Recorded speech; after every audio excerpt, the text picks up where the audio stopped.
फटने के बाद रोटी के नीचे लगने के काम आती, और छेद हो जाएं तो उसके बाद फिर वो पोंछा लगाने के काम आती, और छेद हो जाएं तो फिर उसके बाद टुकड़ी बना करके उससे बहुत सारे काम आते। तुम्हें नहीं मालूम, जब तक उसको वो तार तार ना हो जाए तब तक काम आती आती। क्यों? वो कोई वायुयान नहीं, बनयान है महाराज। तो अब इस एक धारा छोड़ी गई, बीच बीच में इसलिए ले आते बात क्योंकि ये पता नहीं कब मेरे दिमाग में आएंगे प्रश्न। तो अब वो धारा छोड़ी गई, धारा छोड़ने के बाद कलेक्ट कर लिया गया, किसी ने ना हाथ लगाया और ना किसी ने कपड़े से अंगोछी लगाई और धारा कर ली, मतलब शुद्ध गंधोदक है, प्योर। सैंपल 1। दूसरा सैंपल क्या लिया गया? धारा छोड़ी, कपड़े से पोंछा भी, और पहले व्यवस्थित हाथ नहीं भी धोए थे, क्योंकि महाराज के आहार देने के पहले और भगवान के अभिषेक पूजन करने के पहले हाथ धोए नहीं जाते, हाथ गीले किए जाते हैं, ऐसा नियम है। सही है? हाथ धोने में और हाथ गीले करने में क्या अंतर है बताओ?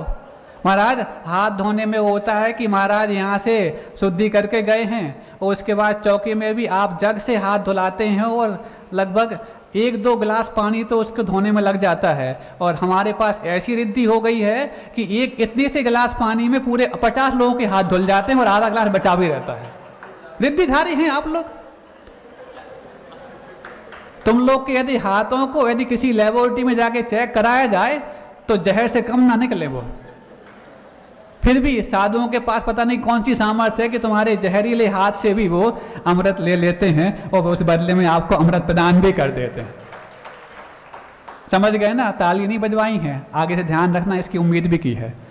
सुनो अब, तो अब उसने ढंग से हाथ नहीं धोए थे, भगवान को प्रक्षाल किया और फिर उसके बाद गंधोदक कम, उसके हाथों का गंध अच्छे से निकला। वो समझ रहा है कि भगवान का गंधोदक है वो, लेकिन वो काय का है वो तो बाबा भी जानते हैं, कपड़े का भी हो सकता है, उसका स्वयं का भी हो सकता है।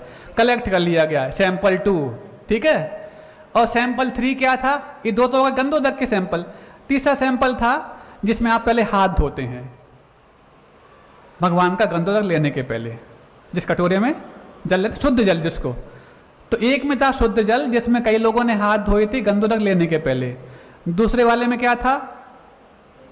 वो गंधोदक था जिसको कपड़े से पोंछा भी गया है, निचोड़ा भी गया है और उसके बाद पहले भी ढंग से हाथ नहीं धोए थे। ये सैंपल 2 है। और सैंपल 1 क्या था?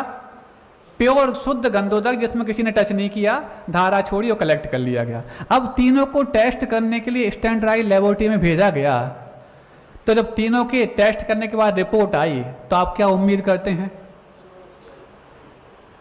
उम्मीद शायद ये करेंगे कि सैंपल 3 चूंकि वो शुद्ध जल है जिसमें कई लोगों ने हाथ धोए हैं, उनका वहाँ इन्फेक्शन होगा। सैंपल 2 में भी गंधोदक है लेकिन कई लोगों ने उसमें हाथ डाले हैं और पहले भी उसमें किया है, कुछ इसमें कम हो सकता है जो कि गंधोदक है। और सैंपल 1 जो है वो बिल्कुल प्योर होगा, यही उम्मीद करते ना। लेकिन जब रिपोर्ट आई तो रिपोर्ट में पाया गया सैंपल 1 और सैंपल 2 दोनों की प्योरिटी में कोई अंतर नहीं है और सैंपल 3 इतना इन्फेक्टेड हो गया है कि वो दूसरों को भी इन्फेक्शन करा सकता है। जब ये रिपोर्ट आई, मतलब जो पानी मात्र था उसमें भी कई लोगों ने हाथ धोए थे और जो दूसरा गंधोदक था उसमें भी कई लोगों ने हाथ डाले थे और साथ में जिसने तैयार किया था गंधोदक, वो गंधोदक भी तैयार करते वक्त असमान तरीके से तैयार किया गया था। लेकिन सैंपल 1 और सैंपल 2 की प्योरिटी में कोई अंतर नहीं और सैंपल 3 इतना इन्फेक्टेड हो गया, इतना जहरीला हो गया कि वो किसी के लिए भी इन्फेक्शन पैदा कर सकता है। जब ये रिपोर्ट आई तो मानने को मजबूर होना पड़ा। जब भगवान का स्पर्श पाकर के वो पानी जो गंधोदक बन गया, जब वो भगवान का स्पर्श पाकर के पानी अपने आप को अमृत बना सकता है तो भगवान का स्पर्श करके ये प्राणी अपने आप को अमृत क्यों नहीं बना पाएगा? और जब इसके पास अमृत बनने के चांस हैं उसके बावजूद भी इस अवसर को खो रहा है तो इसके मन में कितना अभी जहर घुला है, ये सोचने वाली बात है। सोचो, वो सैंपल 2 और सैंपल 3 ये दोनों बराबर लोगों ने हाथ डाले थे, बल्कि सैंपल 2 में तो और ज्यादा डाले थे क्योंकि उसको अभिषेक और प्रक्षाल करके उसमें निचोड़ा गया था। लेकिन वो ठीक वैसा पवित्र बना रहा जो सैंपल 1 के रूप में था। और सैंपल 3 उसमें भी उतने लोगों ने हाथ डाले थे लेकिन वो इतना अपवित्र हो गया कि वो जहरीला हो गया।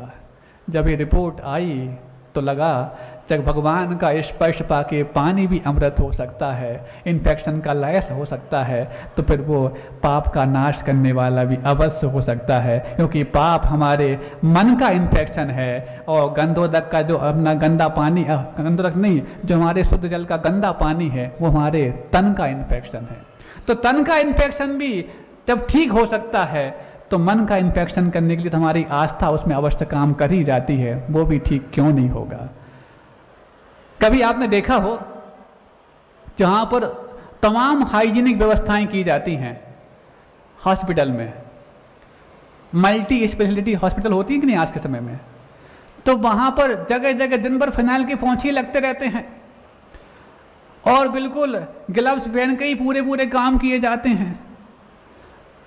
कहीं से भी यदि इन्फेक्शन फैलता है तो बताओ सर्वाधिक संभावनाएं इन्फेक्शन फैलने की कहां से होती हैं, मंदिर से कि अस्पताल से, जहां पर दिन रात पोंछे लगते रहते, फिनाइल का पोंछा लगता रहता और व्यक्ति बिल्कुल बार बार स्टरलाइज करते रहते, सैनिटाइज करते रहते, वहां से सबसे ज्यादा इन्फेक्शन की संभावनाएं होती, ये सिद्ध बात है। और जो वहां से भी हार मान करके मंदिर में आते, गुरुओं के पास आते और यहाँ पर ना स्टरलाइज होता, ना सैनिटाइज होता, ना ढंग से हाथ धोते, धोना तो है नहीं, माथ गीला भी कर ले तो बहुत मुश्किल बात है। चैलेंज है कि कभी किसी जिन मंदिर से इन्फेक्शन फैला हो तो वो साधु के चरण छू जाता, वही रोगी, और उन्हीं साधु के चरण छू जाते तुम स्वस्थ व्यक्ति। कभी साधु के चरण छूने से तुम्हारे अंदर इन्फेक्शन फैला हो तो बताओ। जो 20 वर्षों से नहीं नहाए उनके चरण छू करके भी तुम कभी एक बार भी नहीं अंघाए, और जो वहां पर बार बार नहलाया ही जाता है, दिन रात वहां पर सैनिटाइज किया ही जाता है, और वहां से 20 क्या हजारों व्यक्ति इन्फेक्टेड होकर के आते। जहां हाइजीनिक व्यवस्था है वहाँ पूरा अनहाइजीनिक इन्फेक्शन फैलने की संभावना होती है, और जहाँ पर पूरी अनहाइजीनिक व्यवस्था है वहाँ पर हाइजीन ऐसी हो जाती है कि जिनके जीन हम सबके जैनत्व में पड़े हुए हैं वहाँ पर इन्फेक्शन तो हाथ जोड़ के खड़ा हो जाता है। हम तो आपके चरणों में शरण पाने आए थे, लेकिन आप जैसे पवित्र आत्मा के चरण को देख करके ऐसा लगता है कि हम दूर रह करके भी यदि आपकी आराधना करते रहे तो हमें शरण मिल जाएगी, और आप भी उतने ही पवित्र और आचरणवान बन जाओगे, और हम भी अपने आप को उससे जी करके कुछ आचरणवान बन जाएंगे। बात समझ में आई? तरी बात समझ में आ गई है। अभी तो हमने अभिषेक की बात कही, गंधोदक की बात कही, उसके पहले आपके धर्म की बात कही, लॉजिकल कही, आपसे सामने प्रश्न उठा के कही और उसका समाधान दे के कही। समाधान इसलिए नहीं दिया कि तुम कुछ सुनना चाहते थे, उदाहरण इसलिए नहीं दिया कि तुम जानना चाहते थे, बल्कि इसलिए दिया कि हम एक उदाहरण और तैयार कर सकें कि जतारा में ऐसे भव्य जीव और धर्मात्मा हैं जो भगवान के अभिषेक और पूजन की होड़ में शामिल होते हैं। बाकी जोड़ जोड़ के जो रख गए ठीक है, लेकिन जब अभिषेक और पूजन करने की बात आती है तो होड़ लग जाती है। जनालय में शांतिनाथ भगवान की 3-4 वेदियां हैं। बहुत अच्छी बात है कि आप लोग के अंदर इतना उत्साह तो आ गया कि आप गुरुओं की पूजन करने के लिए ढोल धमाके के साथ द्रव्य सजा करके लेकर के आते हैं, लेकिन आप ये और समझ लें कि सजा करके द्रव्य लेकर के आए, सजा करके अपने आप को लेकर के आए, लेकिन जो यहाँ की ड्रेस होनी होती है उसमें हम कितने लोग आ पाए। इस ड्रेस में ऐसा लगे कि लगता है कि सौधर्मेंद्र का पूरा पूरा दरबार यहाँ पर आ गया हो। कुर्ते पजामा पहन करके नहीं है। हमें सुनते हैं, आज की बात नहीं कर रहे, रोज की हम बात कर रहे, आजकल पीले कुर्ते खूब बिकते हैं। क्यों बिकते हैं महाराज? शादी में जब हल्दी का वो होता ना, क्या मड़वा ही बोलते, उस समय हल्दी उस पर लगती नहीं, और लग भी जाए तो दिखती नहीं, इसलिए सफ़ेद कुर्ते से भी ज़्यादा महंगे पीले कुर्ते होते हैं, वो सबसे ज़्यादा बिकते हैं। तो हमने कहा तुम हल्दी का मड़वा तुम यहाँ लेकर आते क्या? धोती दुपट्टा पहन करके आते? अरे धोती दुपट्टा वो एक ऐसी ड्रेस है जैसे मिलिट्री का कोई लाइसेंस मिल गया हो किसी व्यक्ति को, लेकिन सिविल ड्रेस में आ जाए और किसी सिविलियन से कहे ए कर्फ्यू लगाए चलो अपने घर जाओ, सुनेगा वो? नहीं सुनेगा। लाइसेंस दिखा रहा हूं, लाइसेंस भले ही दिखाओ लेकिन पहले ड्रेस दिखाओ। तो जब उस मिलिट्री की भी बात मान करके और धौंस सुन करके वो सामान्य व्यक्ति भी डरता नहीं है, क्योंकि तुम्हारे पास ड्रेस नहीं है। तो ऐसे ही तुमने जो असामान्य कर्म कर लिए हैं वो कर्म भी तुमसे डरेंगे नहीं, क्योंकि तुमने सामान सी ड्रेस पहन ली है। जब तुम पूजन करने वाले पुजारी की ड्रेस पहन करके आओगे, दिव्य दिव्य स्वर्गों से लाने वाली द्रव्य को लेकर के साथ में दिव्य दिव्य वेशभूषा में आओगे, तब उस ड्रेस को देखकर कर्म भी कांपेंगे कि मैं गलत जगह शामिल हो गया। मैं तो समझा था कि यहाँ कोई बारात जा रही है, लेकिन यहाँ पर तो मेरे लिए हमेशा के लिए वो शव यात्रा निकाली जा रही है। कौन सी शव यात्रा? कर्मों की शव यात्रा। क्योंकि कर्म अभी तक तुम्हारी बारात में शामिल हुए थे, अभी तक उनको उनकी शव यात्रा में शामिल होने का मौका नहीं मिला।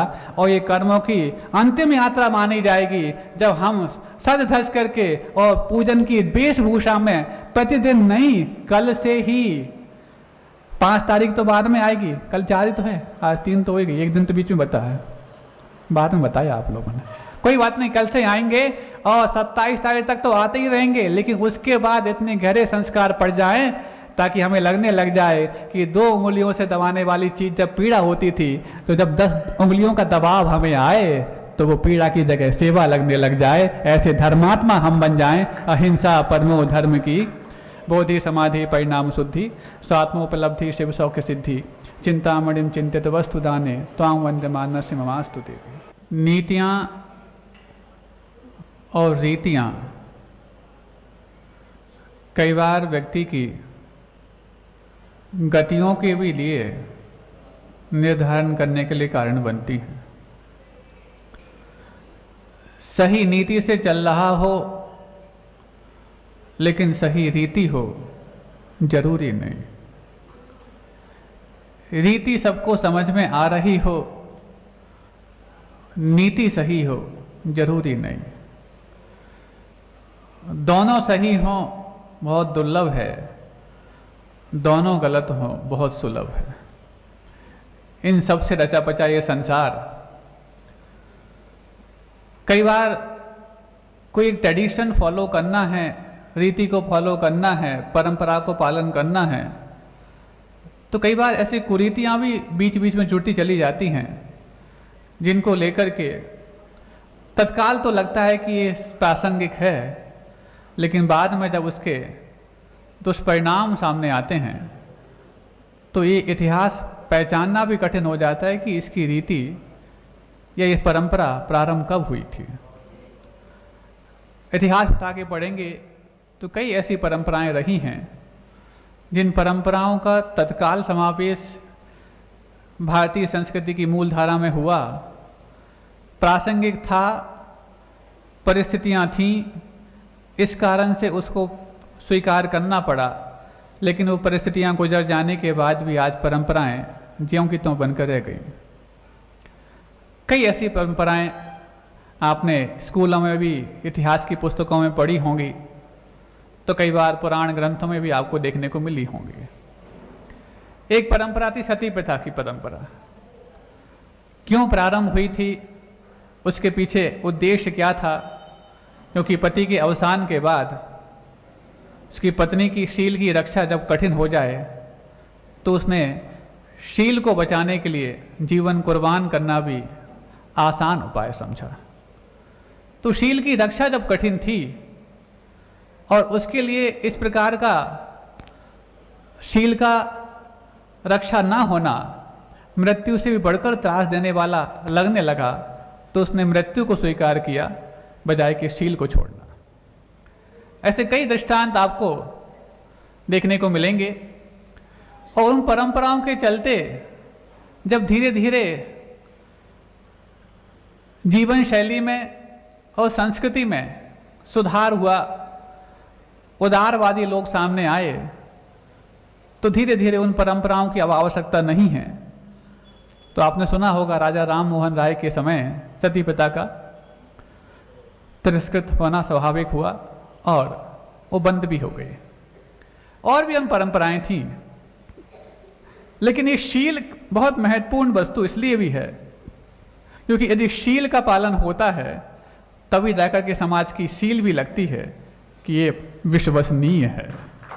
और जब शील का पालन नहीं होता और समाज से शील लगाने की आवश्यकता महसूस पड़े, तो जिनने शील लगाई है वो भी कटघरे में खड़े हो जाते हैं, और जिनने लगवाई है वो भी निंदा के पात्र बन जाते हैं।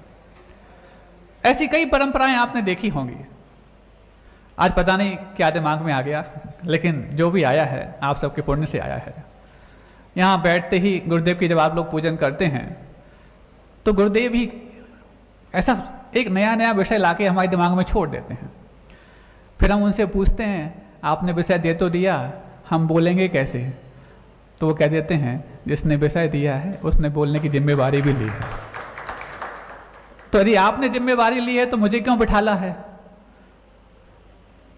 तो फिर इसका जवाब वो नहीं देते, चुपचाप जब हो जाते हैं तो मुझे ही इसका जवाब आ जाता है कि लाउड स्पीकर को बिठाला नहीं जाता, जब बोलने वाला सामने बैठ जाता है तो लाउड स्पीकर अपने आप लग जाता है। तो वैसे ही कुछ ना कुछ विषय ला के देख देते हैं कि आज तुम्हें उन परंपराओं के बारे में बोलना है।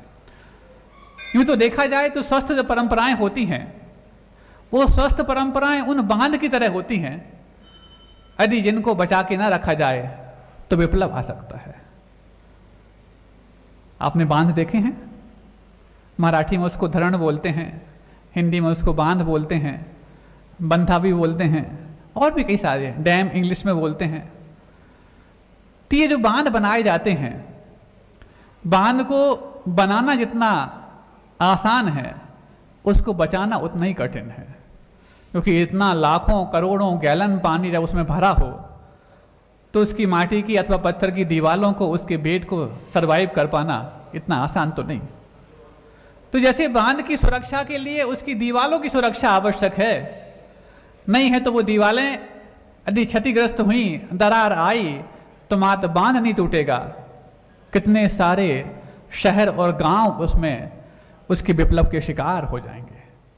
परंपराएं भी ऐसी होती हैं, उन परंपराओं की रक्षा करना भी उतना ही आवश्यक होता है, क्योंकि उस परंपरा की चार दीवारी के कारण जिस संस्कृति की रक्षा हो रही है, यदि वो परंपराएं टूट गईं तो संस्कृति भी उस विप्लव के शिकार हो जाएगी, ये माना जाता है।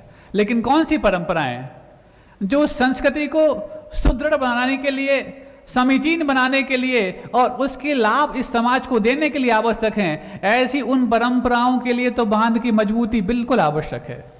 लेकिन कभी आपने देखा होगा जो बांध बहुत पुराने हो जाते हैं, जिनमें दरारें आने लग जाती हैं, तो दरार आए हुए बांधों को इस चीज़ की प्रतीक्षा नहीं की जाती कि अब दरार तो आई गई है अपने आप टूट जाएंगे, बल्कि चला करके सरकार उनको तोड़वाती है ताकि बारिश आने के पहले उसमें पानी भरने का हम कोई गुंजाइश न छोड़ें।